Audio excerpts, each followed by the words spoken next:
हमारे साथ है पूर्व मुख्यमंत्री जीतन राम मांझी, काफी आहत है, लेकिन इनसे बात करते हैं। आपने एक बड़ा और सनसनीखेज दावा किया है कि नीतीश कुमार के भोजन में जहरीला पदार्थ मिलाया जा रहा है, क्या है ये?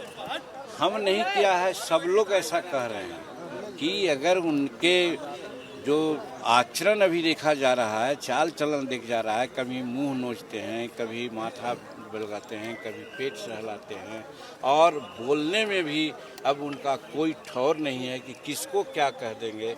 जब महिलाओं को उन्होंने कहा, हमको कहा, राष्ट्रपति माननीय महामहिम मुर्मू जी आई थी, उनको उनके सभा में कहा कि ये तो कोई मेंबर थे, फाइल लेके के मेरे पास आते थे, इनका कई को काम हमने किया है कि नहीं मैडम?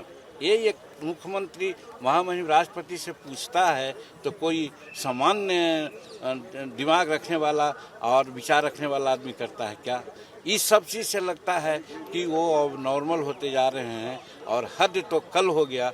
हम क्या कहा था, हम लोगों ने जो कोटा उन्होंने बढ़ाया, आरक्षण की बात की, हम लोग सब कोई समर्थन दिया, यूनानिमस प्रस्ताव के लिए हम लोग बात किया।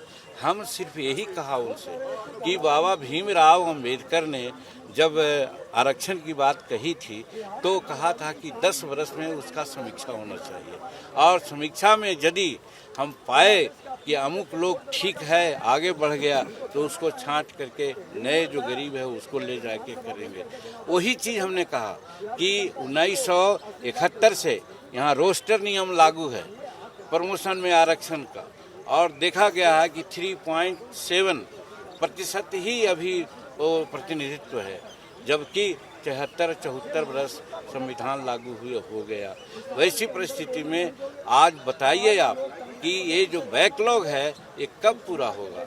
100 वर्ष भी बीतेगा तब भी नहीं पूरा होगा। इसके लिए आपको सोचना चाहिए।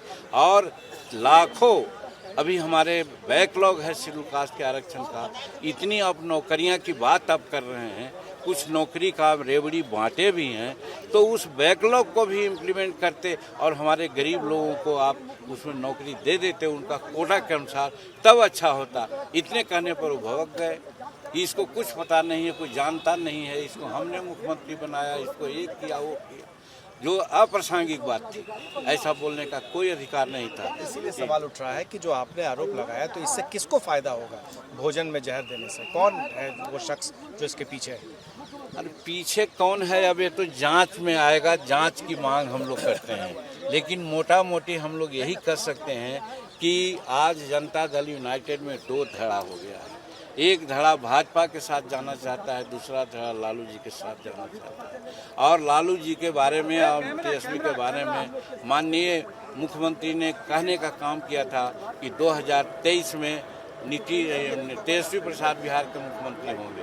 आज 11वां महीना बीत रहा है, अभी तक न होने से तेजस्वी प्रसाद के खेमा में थोड़ा खलबली भी है।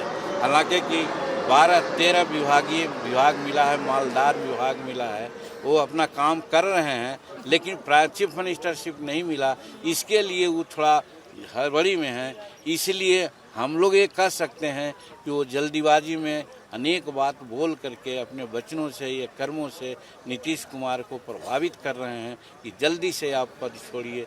इसके चलते भी माननीय मुख्यमंत्री जी का दिमाग थोड़ा सा आगे पीछे हो रहा है। नीतीश कुमार का जान का खतरा है, को जान का खतरा हो सकता है, हम नहीं कर सकते हैं पूरा, लेकिन हम तो जांच की मांग किया है कि जांच में आवे कि सही बात क्या है, कैसे। आज उन्होंने कहा है कि हम उनके साथ रहे हैं, हम उनके बड़े समर्थक रहे हैं। 2005 से 2010 तक हम उनके बहुत फेवरेट आदमी रहे हैं और हमारे लिए उन्होंने कई काम भी किया है, ये मैं आज मानता हूँ। आज वो कैसे बिगड़ गए, आज उनके लिए जीतन मांझी इतना खराब कैसे हो गया?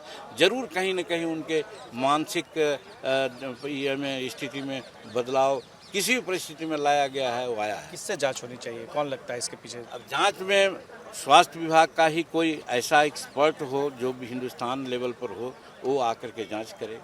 आपको लगता है, आप श्योर हैं कि जांच पे ये बातें आएंगी? आ जाएगी, निश्चित आएगी। नहीं तो नीतीश कुमार कम से कम इतना गलत आदमी नहीं थे मेरे समझ से।